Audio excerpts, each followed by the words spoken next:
बिस्मिल्लाहिर्रहमानिर्रहीम। अस्सलाम वालेकुम। उंदलस न्यूज़ के साथ मैं हूं जी हाज़िर। उंदलस न्यूज़ में खुशामदीद। जेलम शहर समेत गिरदनवा में सिगरेट फरोख्त करने के कानून पर सख्ती से अमल दरामद करवाया जाए। अवामी और समाजी हलकों का आला काम से नोटिस देने का मुतालबा। आइए देखते हैं जेलम से मेहरबान हुसैन की ये रिपोर्ट।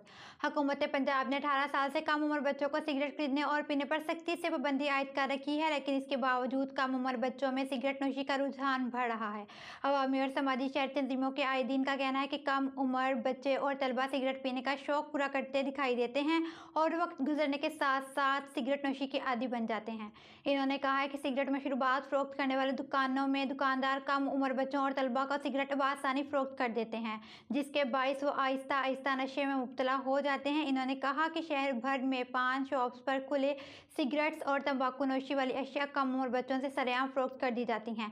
शहर तंजीमों के माहिदीन और बच्चों के वालिदैन ने आला काम से मुतालबा किया कि कम उम्र बच्चों और तालबा को सिगरेट फरोख्त करने वाली दुकानदारों के खिलाफ कानूनी कार्रवाइयाँ की जाएं, ताकि इस बुराई का खात्मा मुमकिन हो सके और नौजवान नस्ल को तबाही होने से बचाया जा सके।